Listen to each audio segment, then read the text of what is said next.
রাতের নীরবতায় তুমি একটা প্রশ্ন ভাবছ, আমার মাথা আসলে কিভাবে কাজ করে?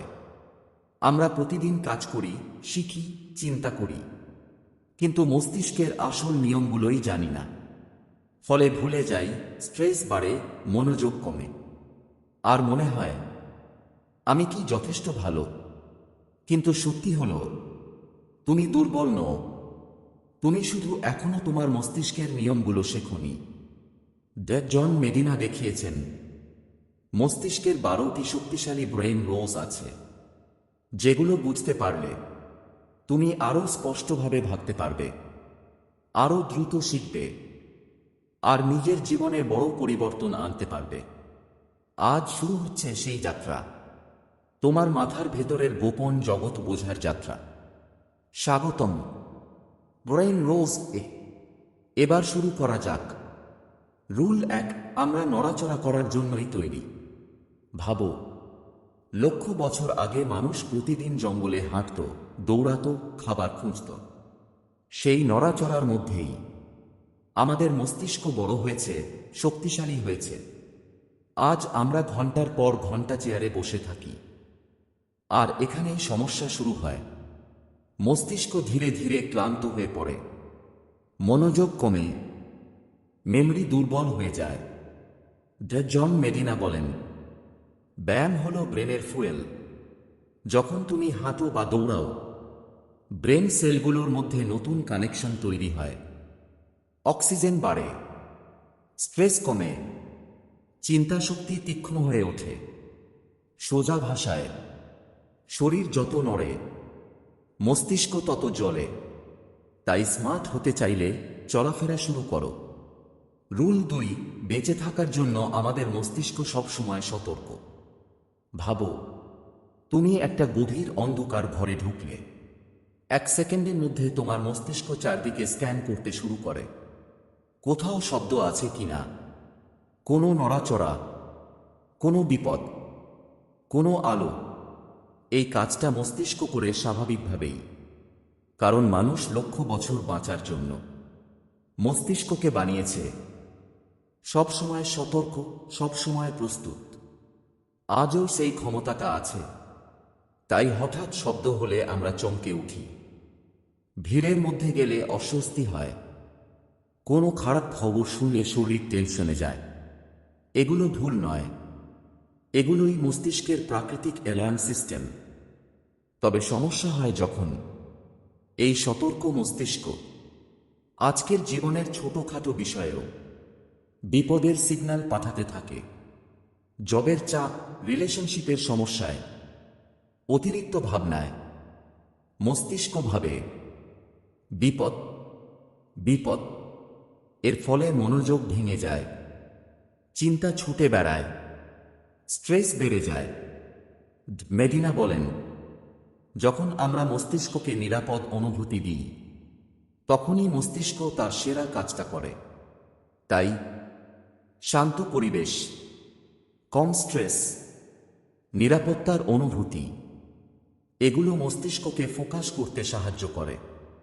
সোজা কথা, উদ্বেগে না, নিরাপত্তায় মস্তিষ্ক সবচেয়ে বড় কাজ করে। রুল 3, মস্তিষ্ক সবসময় ভিন্নভাবে সংযোগ তৈরি করে। ভাবো, একই শহরে থাকলেও দুজন মানুষ একই জায়গার পথ একেবারেই আলাদাভাবে মনে রাখে। কারো কাছে একটা গলি খুব চেনা, কারো কাছে সেটা আবার পুরো অপরিচিত। কেন এমন হয়? কারণ প্রতিটি মানুষের মস্তিষ্ক আলাদাভাবে তার নিজের মানচিত্র আঁকে।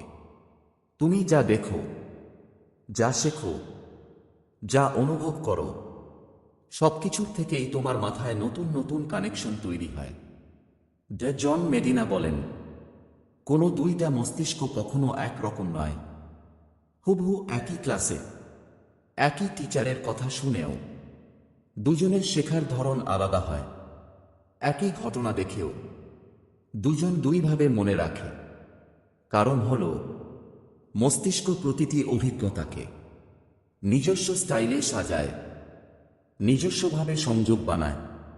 এই কারণেই একজন ছবি দেখে শেখে, একজন শুনে শেখে, আরেকজন হাতে কলমে করে শেখে। আর যখন আমরা জোর করে সবাইকে একইভাবে শেখাতে চাই, মস্তিষ্ক বাধা পায়, ফলে শেখা ধীর হয়, মনে রাখা কঠিন হয়, মনোযোগ ভেঙে যায়। রুল 3 আমাদের শেখায়, তুমি যে মানুষ, তোমার মস্তিষ্ক সেই রকমই কাজ করবে। নিজের শেখার স্টাইল বুঝে নিলে শেখা দ্রুত হয়, সহজ হয়, গভীর হয়। সোজা কথা, মস্তিষ্ক এক নয়, প্রতিটি মস্তিষ্কই ইউনিক, আর সেই ইউনিকনেসটাই তোমার শক্তি। রুল 4, মনোযোগ এক জিনিসেই টিকে থাকে। ভাবো, একটা মোবাইল নোটিফিকেশন, একটা হালকা শব্দ, বা হঠাৎ কারো ডাকে, কাজ করতে করতে কত সহজেই আমাদের মনোযোগ ভেঙে যায়, তাই না? এটা ভুল তোমার না, এটা মস্তিষ্কের স্বভাব। জন মেডিনা বলেন, মস্তিষ্ক একসঙ্গে একটাই কাজে গভীর মনোযোগ ধরে রাখতে পারে। যখন তুমি একসঙ্গে 2 বা 3টে কাজ করতে চাও, মস্তিষ্ক আসলে কাজ বদলাতে থাকে। একে বলে সুইচিং। আর এই সুইচিং এর মধ্যেই সময় নষ্ট হয়, মনোযোগ নষ্ট হয়, কাজের মান কমে যায়। মানুষ ভাবে আমি মাল্টিটাস্কিং করি, কিন্তু সত্যিটা হলো মাল্টিটাস্কিং বলে কিছু নেই, আছে শুধু দ্রুত ভুল করার ক্ষমতা। তাই যখন তুমি মোবাইলে একবার তাকাও, আবার কাজে ফিরে আসো, মস্তিষ্ককে পুরো মনোযোগ ফেরাতে অনেক শক্তি খরচ করতে হয়।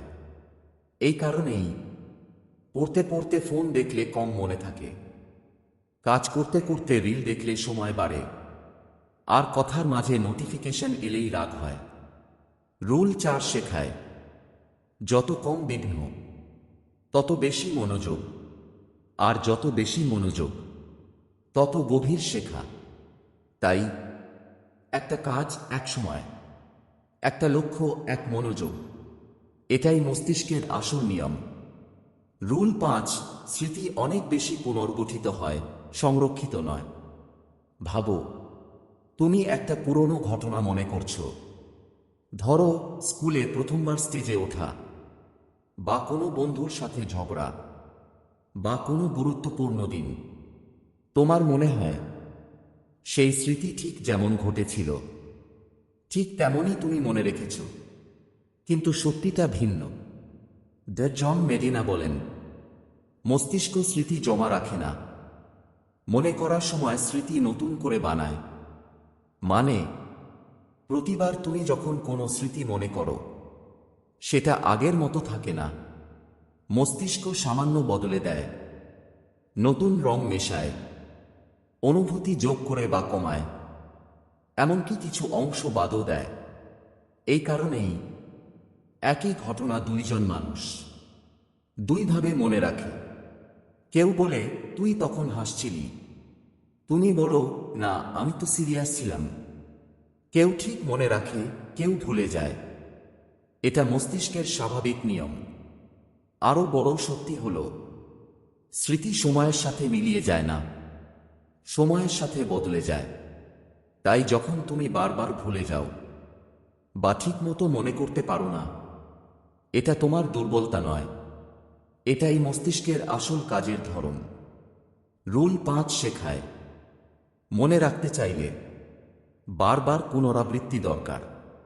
ধীরে ধীরে তথ্যগুলো শক্ত হয়, ভালোভাবে গেঁথে যায়, কম পরিবর্তিত হয়। সোজা কথা, মেমরি হলো একটা জীবন্ত জিনিস। এটা বদলায়, গড়ে ওঠে, আর বারবার রিহার্সালেই স্থির হয়। রুল 6, আমাদের মস্তিষ্কে সবসময় 2টি স্মৃতি কাজ করে, তাৎক্ষণিক আর দীর্ঘমেয়াদী।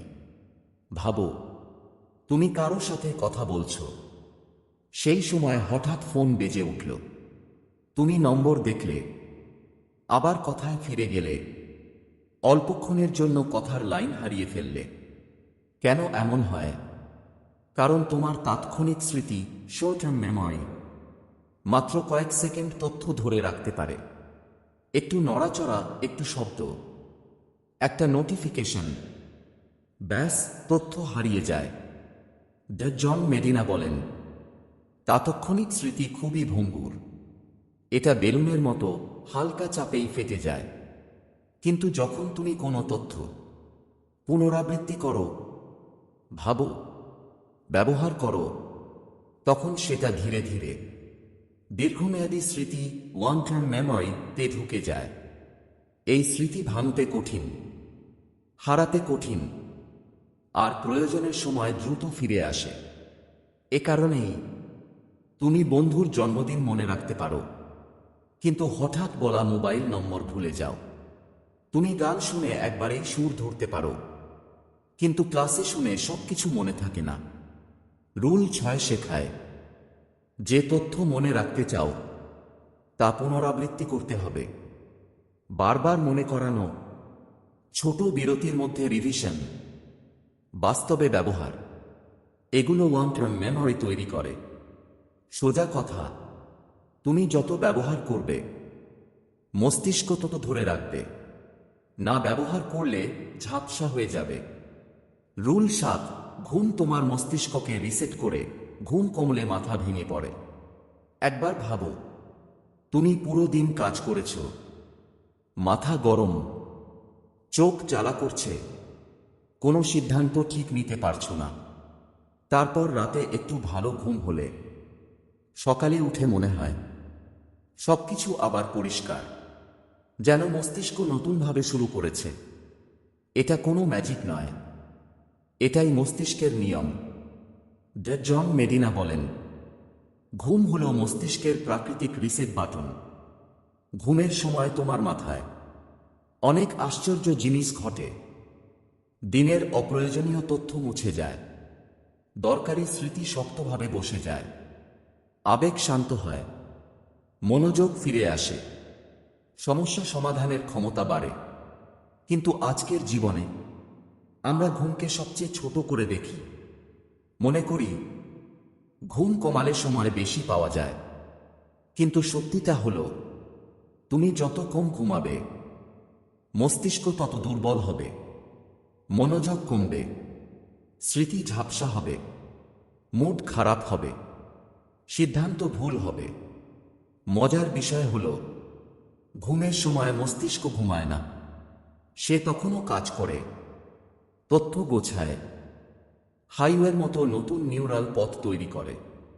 রুল 7 আমাদের শেখায়, ভালো ঘুম মানে ভালো ব্রেন। না ঘুমানো মানে নিজের মস্তিষ্ককেই ধ্বংস করা।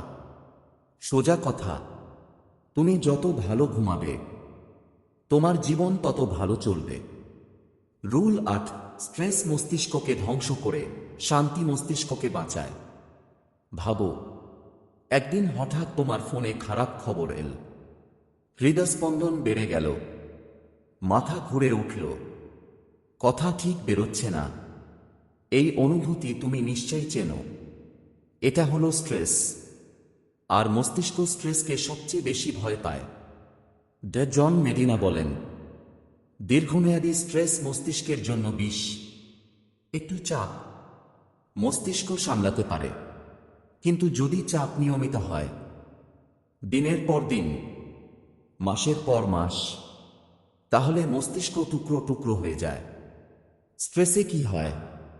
মনোযোগ ধরে রাখা কঠিন, ছোট ভুল বড় ভুলে পরিণত হয়, সিদ্ধান্ত নেয়ার ক্ষমতা কমে, আত্মবিশ্বাস নেমে যায়, স্মৃতি দুর্বল হয়ে পড়ে, মুড খারাপ হয়, ঘুম নষ্ট হয়।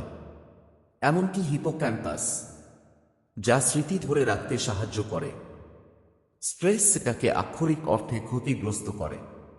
তাই তুমি যখন টেনশনে থাকো, অনেক পরেও মনে থাকে না, এটা তোমার দোষ না। মস্তিষ্ক তখন কাজই করতে পারে না। ভালো খবর, মস্তিষ্ক শান্তি পেলে আবার শক্তিশালী হয়। একটু হাঁটা, গভীর শ্বাস, নিজের সাথে কয়েক মিনিট নীরবতা, নিজের কথা নিজের সাথে বলা, কারো সাথে কথা ভাগ করা, এগুলো মস্তিষ্ককে নিরাপত্তার অনুভূতি দেয়। আর নিরাপত্তা পেলেই মস্তিষ্ক আবার তার ক্ষমতায় ফিরে আসে। রুল 8 আমাদের শেখায়, স্ট্রেস কমাও, মস্তিষ্ক বাঁচাও। মস্তিষ্ক বাঁচলে জীবনও বদলে যাবে। রুল নয়, আমাদের মস্তিষ্ক গল্পের মাধ্যমে শেখে, তথ্যের মাধ্যমে নয়। ভাবো, একজন শিক্ষক বোঝাচ্ছে পৃথিবীর সবচেয়ে বড় নদী হলো অ্যামাজন। তুমি শুনেছ, কিছু মনে থাকলো না। অন্য একজন বলল, ভাবো তুমি জঙ্গলে হাঁটছ, চারপাশে সবুজ গাছ, পেছনে বয়ে যাচ্ছে বিশাল নদী, তার পাশ দিয়ে পাখি উড়ছে। এই নদীর নাম অ্যামাজন। হঠাৎ মনে পড়ছে, তাই না? জন মেডিনা বলেন, মস্তিষ্ক তথ্য থেকে নয়, গল্প থেকে শিখে। তুমি যখন কোনো তথ্যকে গল্পের সাথে জুড়ে দাও, মস্তিষ্কে তখন 100% সক্রিয়তা, কানেকশন তৈরি হয়, দীর্ঘমেয়াদী স্মৃতিতে বসে যায়। তুমি ভুলে যেও না। এই কারণেই শিক্ষকরা যখন গল্প বলে, ছাত্ররা বেশি মনে রাখে। কোচরা যখন গল্প দিয়ে শেখায়, অ্যাথলেটরা আরও ভালো খেলে। বইয়ে যদি শুধুই ডাটা থাকে, মনে থাকছে না। রুল নয় শেখায়, তথ্য শুধু শুনবে না, গল্পের সাথে মিলিয়ে মনে রাখো। গল্পই মস্তিষ্কের সবচেয়ে শক্তিশালী ফুয়েল। সোজা কথা, যে তথ্য গল্পের সাথে আসে সেটা মনে থাকে চিরদিন। রুল 10, আমাদের মস্তিষ্ক চিত্র দেখে তথ্য বেশি মনে রাখে। ভাবো, তুমি কোনো বই পড়ছ, পৃষ্ঠায় শুধু লেখা আছে বৃক্ষ বড়, সবুজ পাতা। মনে রাখার চেষ্টা করো, কি মনে আছে? অল্পই। এবার ভাবো, একটা ছবি দেখছ, বৃক্ষটা কেমন লম্বা, পাতা কেমন সবুজ, সূর্য আলো দিচ্ছে পেছনে। হঠাৎ মনে পড়ে না? জন মেডিনা বলেন, মস্তিষ্ক চিত্র দেখে তথ্য 7,000 গুণ বেশি দ্রুত মনে রাখে। সাধারণ লেখা বা শব্দ কেবল ভাঙা ভাঙা তথ্য দেয়। চিত্র, ছবি বা ভিজুয়ালাইজেশন মস্তিষ্কে তাৎক্ষণিক কানেকশন তৈরি করে। মেমরি শক্তিশালী হয়, মনোযোগ বাড়ে। এই কারণেই শিক্ষকরা ক্লাসে ছবি দেখান, প্রেজেন্টেশনে চার্ট ব্যবহার হয়, ইনফোগ্রাফিক জনপ্রিয়। তুমি চাইলে কোনো গল্প বা তথ্যকে ছবির সাথে জুড়ে দাও, মস্তিষ্ক তখন ভালোভাবে ধরে রাখে, মনে রাখে এবং দ্রুত ব্যবহার করে। রুল 10 শেখায়, শুধু পড়বে না, দেখো, চিত্রে ভাবো, গল্পের সাথে মিলাও। মস্তিষ্ক তখন সব তথ্য মনে রাখবে। সোজা কথা, একটা ছবি 1000 শব্দের চেয়ে বেশি শক্তিশালী। রুল 11, আমাদের মস্তিষ্ক সামাজিক, মানুষ মানুষের জন্য তৈরি। ভাবো, তুমি একাই বসে কাজ করছো, মনে হচ্ছে সব ঠিক আছে, কিন্তু কিছু সময়ের মধ্যেই মনটা ভারী হয়ে আসে, একা লাগতে শুরু করে। এটা কোনো মনের দুর্বলতা নয়, এটা মস্তিষ্কের স্বাভাবিক নিয়ম। জন মেডিনা বলেন, মানুষের মস্তিষ্ক সামাজিকভাবে ডিজাইন করা। আমরা একা থাকলে মস্তিষ্ক পুরোপুরি কাজ করতে পারে না। মস্তিষ্ক সবচেয়ে ভালো কাজ করে যখন মানুষ একে অপরের সাথে সংযুক্ত থাকে, হাসে, কথা বলে, অনুভূতি ভাগ করে, কোনো দলের অংশ হয়। অন্যদিকে একাকিত্ব, সামাজিক বিচ্ছিন্নতা, বিচ্ছিন্ন কাজ মস্তিষ্ককে ধীরে ধীরে দুর্বল করে, মনোযোগ কমিয়ে দেয়, স্ট্রেস বাড়ায়, স্মৃতি ঝাপসা হয়। এই কারণেই স্কুল, অফিস, দল, সব জায়গায় সামাজিক কন্ট্যাক্ট জরুরি। সহকর্মীর সাথে আলাপ, বন্ধুদের সঙ্গে গল্প, পরিবারের সময়, সবই মস্তিষ্ককে শক্তিশালী রাখে। রুল 11 শেখায়, মানুষের মস্তিষ্ক একা নয়, সামাজিক সংযোগে আরও স্মার্ট। সোজা কথা, তুমি যত বেশি মানুষদের সাথে সংযুক্ত থাকবে, তোমার মস্তিষ্ক তো ভালো কাজ করবে। রুল 12, মস্তিষ্ক একসাথে সবকিছু করতে পারে না, ফোকাস হলো চাবি। ভাবো, তুমি ফোনে চ্যাট করছো, কম্পিউটারে কাজ করছো, আর পেছন থেকে কোনো টিভি বাজছে। কতটুকু মনে থাকে? কিছুই ঠিক মতো। জন মেডিনা বলেন, মস্তিষ্ক একসাথে একাধিক কাজ করতে পারে না। যা আমরা মাল্টিটাস্কিং বলি সেটা আসলে শুধু দ্রুত ভুল করার নাম। যখন তুমি একসাথে অনেক কাজ করার চেষ্টা করো, মনোযোগ টুকরো হয়, ভুলের সম্ভাবনা বেড়ে যায়, শেখা ও স্মৃতি দুর্বল হয়, স্ট্রেস বাড়ে। এটা মস্তিষ্কের নিয়ম। তাই রুল 12 শেখায়, একটা সময় একটাই কাজ, একটি লক্ষ্য, একটি মনোযোগ। তুমি চাইলে পুরো দিন ফোন, মেইল, নোটিফিকেশন সব একসাথে না, একটি কাজ শেষ করো, তারপর অন্য কাজ। সোজা কথা, ফোকাস, দক্ষতা, স্মার্ট মস্তিষ্ক। আজ তুমি শিখেছ কিভাবে তোমার মস্তিষ্ক আসলে কাজ করে, কিভাবে তুমি তাকে সবচেয়ে শক্তিশালীভাবে ব্যবহার করতে পারো। মনে রাখো, চলাফেরা করো, ঘুম ভালো নাও, স্ট্রেস কমাও, ফোকাস করো, গল্প আর ছবি ব্যবহার করো, সামাজিকভাবে সংযুক্ত থাকো। আজ থেকেই একটা ছোট পরিবর্তন করো, একটা নিয়ম মেনে চলো, আর দেখো কিভাবে তোমার জীবন বড় পরিবর্তন হয়।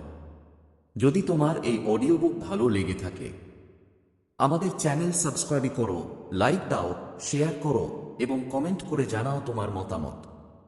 মনে রাখো, তোমার মস্তিষ্কই তোমার সবচেয়ে বড় শক্তি, এবং তুমি যদি তাকে বুঝো, মানো, ব্যবহার করো, তাহলে অসীম সম্ভাবনার দ্বার তোমার জন্য খোলা।